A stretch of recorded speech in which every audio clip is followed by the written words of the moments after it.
오늘 우리에게 주시는 하나님의 말씀은 마가복음 1장 40절에서 45절입니다. 봉독하겠습니다. 한 나병 환자가 예수께 와서 꿇어 엎드려 간구하여 이르되 원하시면 저를 깨끗하게 하실 수 있나이다.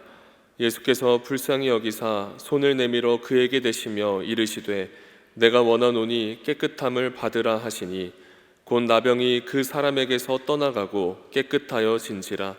곧 보내시며 엄히 경고하사 이르시되 삼가 아무에게 아무 말도 하지 말고 가서 내 몸을 제사장에게 보이고 내가 깨끗하게 되었으니 모세가 명한 것을 드려 그들에게 입증하라 하셨더라.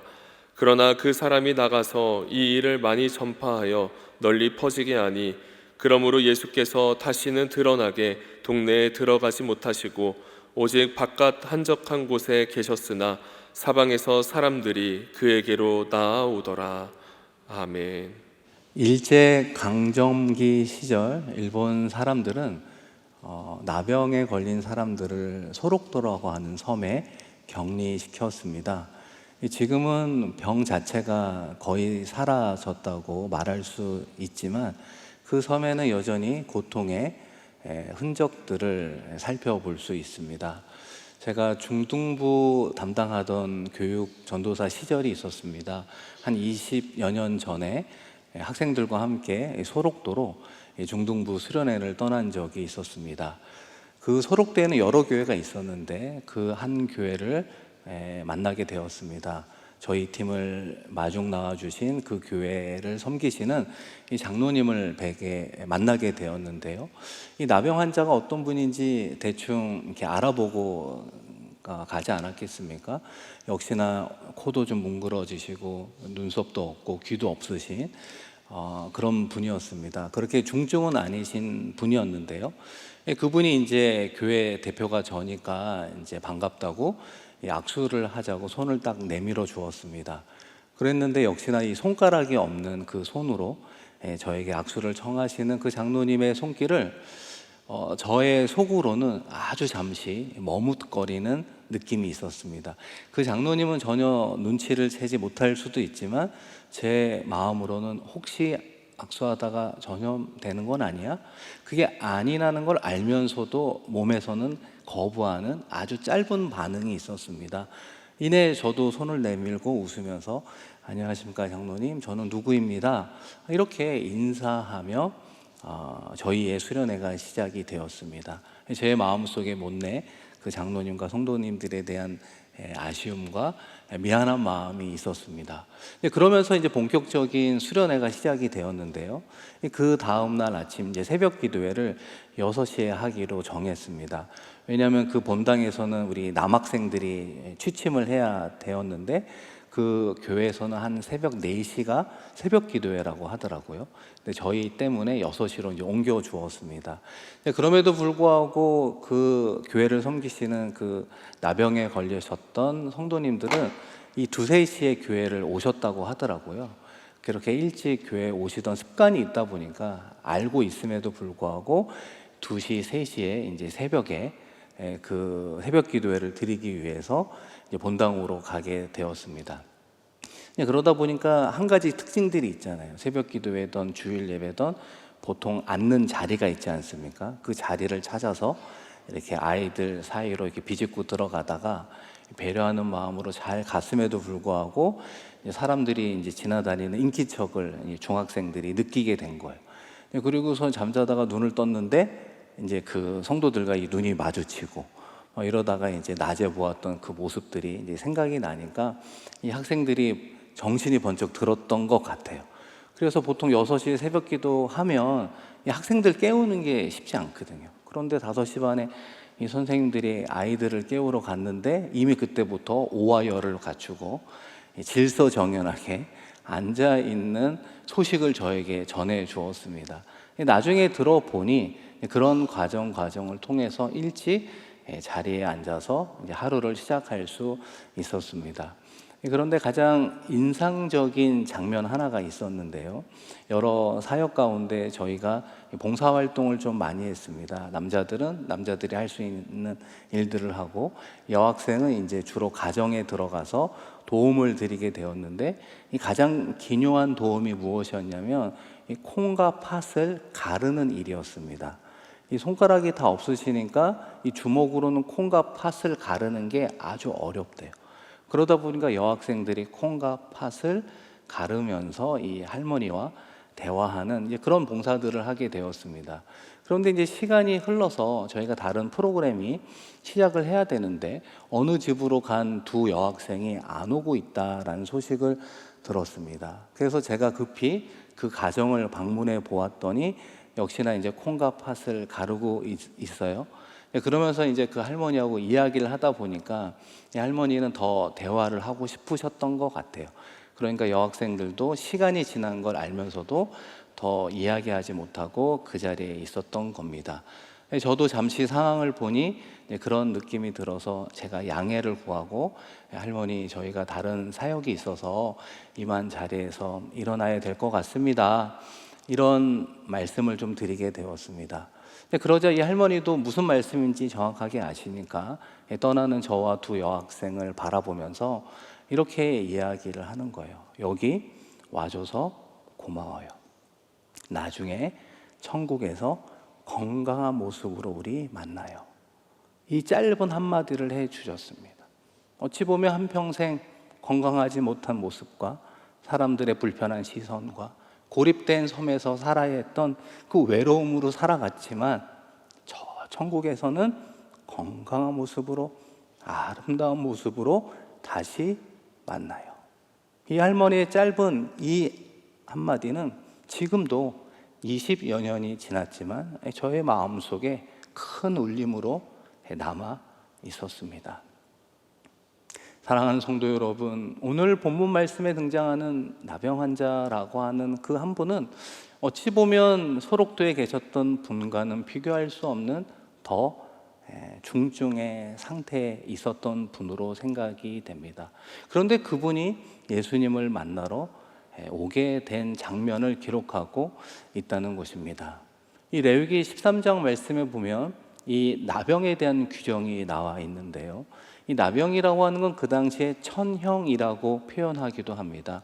하늘에서 내리는 벌, 하나님의 징계라는 입장으로 받아들여졌습니다. 그래서 나병으로 판정이 되면 가족들로부터 격리되어야 하고 그 공동체를 떠나 성 밖에서 생활해야만 했습니다. 살아있으나 살아있지 못한 존재, 죽은 송장과 같은 삶을 살아가게 되었던 것이죠. 그런데 어떤 규정이 하나 있는가? 1년에 한 번 성 안으로 들어와 가족을 만날 수 있는 기회를 주었습니다. 그런데 3가지 규칙을 지켜야 되는데요, 첫 번째는 머리를 풀러 헤치는 것입니다. 멀리서 보면 저 사람이 나병 환자인데 성 안에 들어오는 때였나 보다 알 수 있는 신호가 되는 것이죠. 그리고 아래 입술로 윗 입술을 막아야 됩니다. 그 당시에는 공기 가운데 전염될 수 있다는 생각을 했기 때문이고요. 이 마지막에는 무엇일까요? 지나가다가 사람을 만나면 나는 부정한 자다, 나는 부정한 사람입니다 라고 하는 그런 소리를 외쳐야 했던 것입니다. 그러면서 사랑하는 가족 집으로 찾아가면 그 가족들이 음식을 던져주었다라고 이야기합니다. 만날 수도 없고 대화할 수도 없는 그 먼 거리에서 던져준 음식을 하나 잡고 멀리서 사랑하는 가족을 보고 발걸음을 돌려야 했던 그 당시 나병 환자의 삶이 그러하다는 것입니다. 그런 사람이 지금 누구를 찾아왔다고요? 가족을 찾아간 것이 아니라 예수님을 찾아와 무릎을 꿇어 엎드리게 되었다는 것입니다.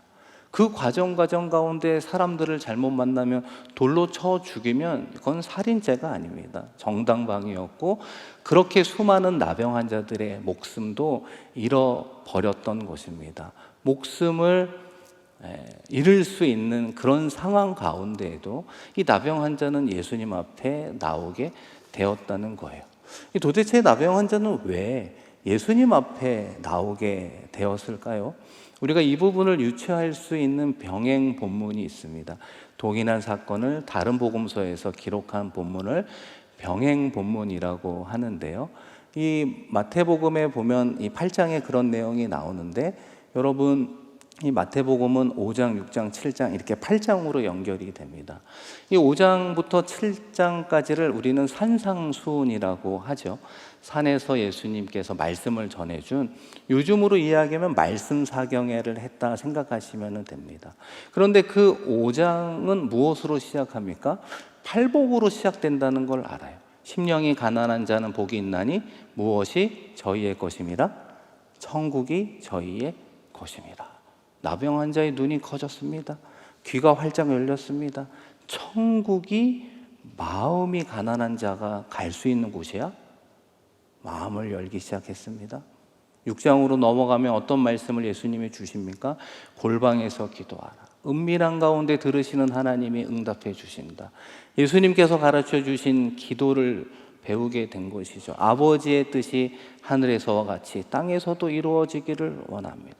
우리의 삶의 존재는 아버지의 뜻이 우리를 통해 이루어지는 삶이구나를 깨닫게 되었다는 것입니다.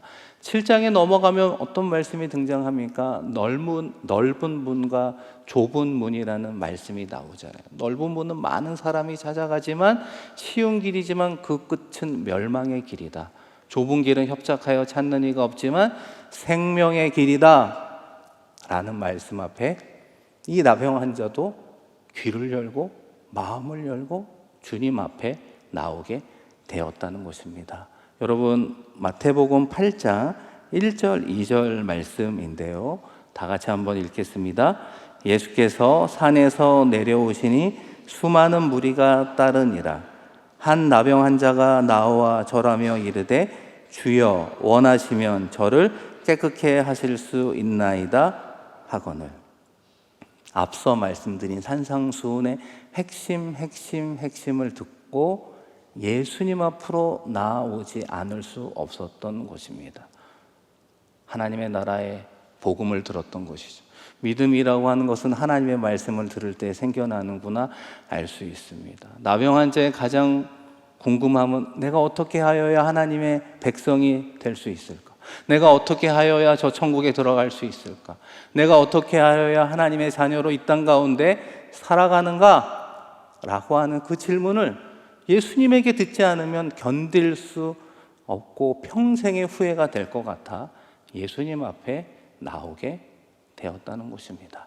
그러면서 예수님 앞에 무릎을 꿇어 이와 같이 간구하기 시작하는데요, 오늘 본문 말씀 마가복음 1장 40절 말씀을 한번 같이 읽습니다. 한 나병 환자가 예수께 와서 꿇어 엎드려 간구하여 이르되 원하시면 저를 깨끗하게 하실 수 있나이다. 아멘. 나병 환자의 입장에서 궁극적으로 원하는 것이 무엇인가 물어본다면 우리는 0.1초도 안 돼 내 나병에서 병 고침을 받는 것입니다. 우리는 다 그렇게 생각을 할 것입니다. 그러나 이 나병 환자의 마음속에는 자신의 보이는 질병의 치유보다 우선적으로 해결되어야 한다는 것을 깨닫는 그 놀라운 깨달음을 가지고 주님 앞에 나와 간구하는 것이 주님 원하시면 나를 깨끗하게 하실 수 있습니다. 예수님과의 대화의 시작은 원하시면이라고 하는 것입니다. 이 원하시면이라고 하는 뜻은 모든 주권은 예수님에게 있습니다. 예수님이 병을 고쳐주시면 고쳐주실 수 있고 혹시라도 원하지 않아 병을 고쳐주지 않으셔도 괜찮습니다. 모든 주권은 우리 주님께 있습니다 라고 하는 신앙의 겸손함으로 예수님 앞에 이 나병 환자가 나아가게 되었다는 것이죠. 사랑하는 성도 여러분, 이 나병 환자의 신앙의 태도를 통해 우리는 무엇을 하나 보게 됩니까? 우리는 하나님과 무슨 이유로 기도하고 있습니까? 대화하기 위해, 교제하기 위해, 영적인 성장을 위해, 때로는 우리의 필요를 채우기 위해 기도하는 것 아닙니까? 이 나병 환자의 태도를 통해 우리의 마지막 기도문은 이렇게 바뀌어야 되는 것 아닙니까? 모든 것을 다 하나님 앞에 아뢰일 수 있습니다. 그러나 나의 원대로 마시고 아버지의 원대로 되기를 원합니다. 나의 뜻이 아니라 아버지의 뜻이 하늘에서 이루어진 것처럼 부족한 우리를 통해서도 이루어지기를 원합니다. 나병 환자는 이 신앙의 태도를 우리에게 보여주고 있다는 것입니다. 나병 환자는 가족의 품으로 돌아가기를 얼마나 사모하고 마음의 소원으로 여겼겠습니까? 그러나 그것은 내가 원한다고 해서 되는 것이 아닌 오직 주님의 주권 아래에 있는 나병이라는 것 자체가 천형이라고 하는 하나님의 징계로 이루어졌다면 하나님이 원하셔야 가능한 것을 100% 인정하며 나아가는 성숙한 신앙의 태도를 우리에게 도전하고 있다는 것입니다. 두 번째 이어지는 나병 환자의 표현이 나를 깨끗게 하실 수 있습니다. 깨끗게 하다라고 하는 표현은 조금 다른 의미가 있습니다. 병을 고쳐주십시오 라고 하는 표현과는 다르다는, 깨끗게 하다라고 하는 서술어는 도덕적, 종교적 제의 가운데 이루어진다는 거예요. 나병 환자가 가장 우선적으로 치유받고 싶었던 건 영적인 상태라는 거예요. 하나님과의 관계 속에 있는 죄로 이 나병이 왔다면 나병 자체를 고쳐주시는 것이 아니라 그 죄를 사하여 주시옵소서, 하나님과 나와의 영적 관계가 회복되어야 내가 천국에 들어갈 수 있는 것 아닙니까? 그것을 우선적으로 깨끗하게 하여 주옵소서. 이런 신앙의 태도로 나아가는 나병 환자를 우리 주님 어찌 고쳐주시지 않을 수 있겠습니까? 예수님도 이 나병 환자를 향해 동일한 표현으로 응대해 주시는데요. 여러분, 이어지는 41절 말씀도 한번 같이 읽겠습니다. 예수께서 불쌍히 여기사 손을 내밀어 그에게 대시며 이르시되 내가 원하노니 깨끗함을 받으라 하시니. 아멘. 예수님께서 나병 환자를 치유하는 과정 가운데 첫 번째 모습은 불쌍히 여기다, 한 단어로 바꾸면 긍휼이라고 하는 표현입니다. 긍휼의 어원을 가장 잘 이야기해 주는 이야기가 있는데요. 포수가 어린 사슴을 싸서 죽이게 되었습니다.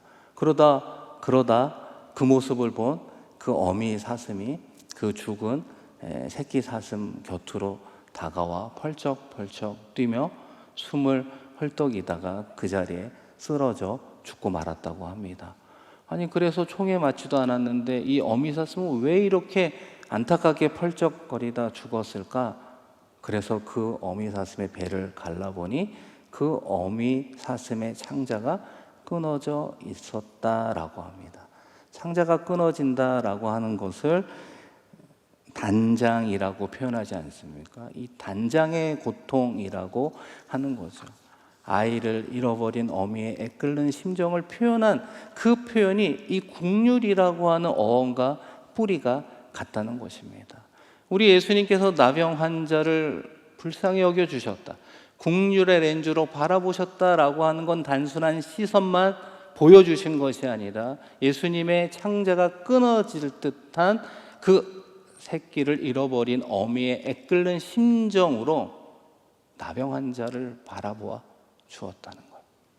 나병 환자만 바라봐 주신 것이 아니라 우리를 위하여 걸어가신 그 십자가의 동인도 그 긍휼함으로 이루어진 것 아니겠습니까? 긍휼로 바라보시는 예수님은 시선으로 그치지 않는다. 두 번째로 그에게 무엇을 해 주었습니까? 그의 몸에 손을 대어 주었다. 그의 최종적인 육신의 질병을 고쳐주기 전에 그의 몸에 손을 대어 주심으로 시작이 되었다는 것입니다. 나병 환자가, 말씀 속 나병 환자가 몇 년 동안 나병으로 어려움을 겪었는지는 알 수 없습니다. 3년인지 5년인지 10년인지 알 수 없지만 우리는 무엇을 하나 알 수 있을까요? 나병이라는 판정을 받은 이후로 그 누구도 나에게 몸에 손을 댄 사람이 없었다는 거예요. 불결하니까, 전염될 수 있으니까, 접촉해서는 안 되는 존재이었기 때문에 그 누구로부터 사랑과 따스한 정성 어린 손길을 경험해 보지 못했던 그의 환부에 손을 내밀어 주시는 주님의 그 만져주심으로 무엇부터 치유해 주십니까? 그 나병 환자의 마음 속에 있는 상처를 보듬어 주시는, 고립과 외로움 가운데 살았던 그의 마음, 심령, 상한 심령을 어루만져 주시는 것으로부터 치유해 주신다는 것입니다. 그러면서 마지막에 나병 환자를 향해 어떻게 선포하고 있습니까? 마가복음 1장 41절 후반부에 보시면 내가 원하노니 깨끗함을 받아라.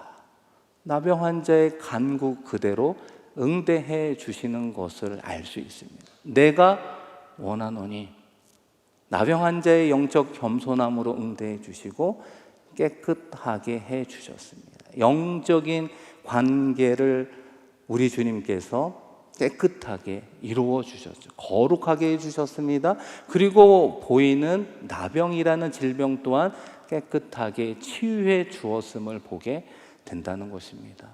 우리 주님이 나병 환자를 향해 그 국률의 렌즈를 끼고 바라보며 이런 회복의 역사를 허락해 주었습니다. 우리가 이 시간 예수님의 어느 시선에 마주해야 됩니까? 우리 한 사람 한 사람을 바라보시는 국률의 렌즈로 바라보시는 그 주님의 시선을 마주할 때 비로소 우리도 영과 우리의 정서와 우리의 몸의 온전한 회복이 이루어진다는 것입니다.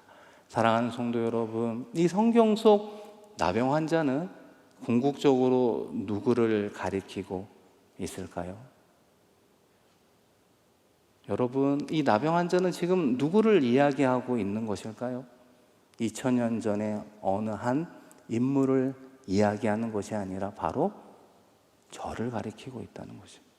이 나병 환자는 지금 누구를 가리키고 있다고요? 여러분 한 분 한 분을 상징적으로 가리키고 있다는 것입니다. 나병이 가장 무서운 건 신경세포가 죽어간다는 것입니다.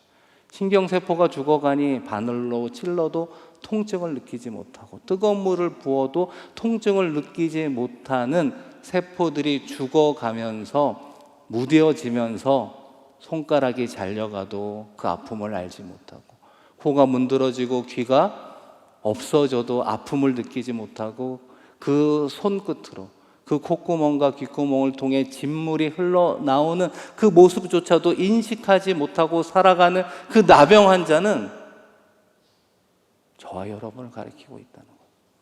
사랑하는 성도 여러분, 복된 주일에 하나님께 예배하기 위하여 우리 모두는 집을 떠나 이곳에 왔습니다. 현관을 나서기 전에 우리는 한 번쯤 거울 앞에 섰을 것입니다. 우리의 머리 스타일은 잘 되어 있는지, 화장은 잘 먹었는지, 오늘 의상, 드레스 코드는 잘 갖춰졌는지, 우리는 머리부터 발끝까지 한 번쯤은 거울을 통해 바라보고 이 시간 이 자리에 온 것 아니겠습니까? 그런 의미에서 우리는 사순절을 보내며 반드시 영적인 거울 앞에 서야 되는 것입니다. 영적인 거울 앞에 서 있는 나의 영적 상태를 가리키고 있는 모습은 여러분이 저를 보는 모습이 아니라는 거예요. 제가 여러분을 바라보는 모습이 아니라는 거예요. 그 영적인 거울 앞에 서 있는 우리 모두의 모습은 나병 환자 같다는 거예요. 코도 없어요. 귀도 없어요. 손가락도 없어요. 마디마디마다 진물을 내며 살아가는, 몰고는 흉악하고 악취가 풍기는 그 모습으로 살아가는 존재를 우리 하나님이 바라보고 있다는 것입니다. 그런데 어떻게 우리가 당당하게 이 시간 이 자리에 하나님을 예배하는 하나님의 자녀가 되었을까요? 십자가의 보혈의 은혜라고 하는 것. 나를 위해 피 흘리신 그 십자가, 그 예수님이 나의 구원자임을 믿음으로 고백하는 순간 주님의 십자가의 보혈이 머리부터 발끝까지 우리를 덮어준다는 것입니다. 우리는 성도란 이름으로 이 자리에 모일 때 공통적으로 어떤 옷을 입고 왔을까요? 보혈의 옷을 입고 온 것입니다. 신약에서는 의의 옷이라고 표현하죠. 그것을 입었기에 하나님은 그 보혈을 통해 우리를 보시니 하나님의 사랑받는 자녀로 보시는 것이고, 우리도 그 보혈을 통해 하나님께 나아가기에 하나님의 사랑받는 자녀로 관계를 맺으며 나아가는 것 아닙니까? 우리가 사순절을 보내며 다시 한번 십자가 앞에 서 봅시다. 십자가의 영적 거울을 통해 다시 한번 우리의 모습을 바라봅시다. 그럴 때 우리 주님께서 우리의 피 묻은 손으로, 주님의 피 묻은 손으로 우리를 만져주심을 우리는 느낄 수 있을 것입니다. 우리의 머리에 안수해 주시고 우리의 심령 가운데 그 누구에게도 말하지 못하는 그 고통과 상처를 보듬어 주시는 주님의 보혈의 손길, 우리의 연약한 환부에 안수하여 주시는 주님의 국률 어린 사랑의 손길, 그것을 느끼고 깨닫고 회복하는 기간이 사순절 아닙니까? 그 주님을 만날 때 비로소 우리의 영혼이 살아나는 것, 그 주님을 만날 때 비로소 우리의 단단한 마음, 굳은 마음이 부드러운 마음으로 변화하는 것입니다. 그런 주님을 만나야 비로소 불평이 아니라 감사의 입술로 변화하는 거 아닙니까? 그럴 때 비로소 우리의 입술을 통해 하나님을 찬양하는 입술로, 그럴 때 비로소 우리의 입술을 통해 하나님께 영광을 돌려드리는 그런 입술로 변화할 것입니다. 우리 주님 그렇게 변화시켜 주시고자 갈보리 언덕 그 십자가 상에서 우리를 긍휼히 여기는 마음으로 피 흘려 죽으셨습니다. 사랑하는 성도 여러분, 이번 한 주 우리는 무엇을 위해 기도하며 나아가겠습니까? 주여 나를 긍휼히 여겨 주시옵소서. 주님 우리를 불쌍히 여겨 주시옵소서. 주님 우리와 자녀와 우리의 가정과 일터 남대문 공동체에 자비를 허락하여 주시옵소서. 우리의 기도는 이것으로 충분하지 않겠습니까? 그럴 때 긍휼로 우리를 만져주시는 주님, 주님의 보혈의 손길로 우리의 영혼을 만져주시고 우리의 가정과 직장과 남대문 교회 공동체를 만져주시는 그 주님의 귀한 손길을 깊이 경험하는 데 승리하는 우리 모두가 되기를 축복합니다.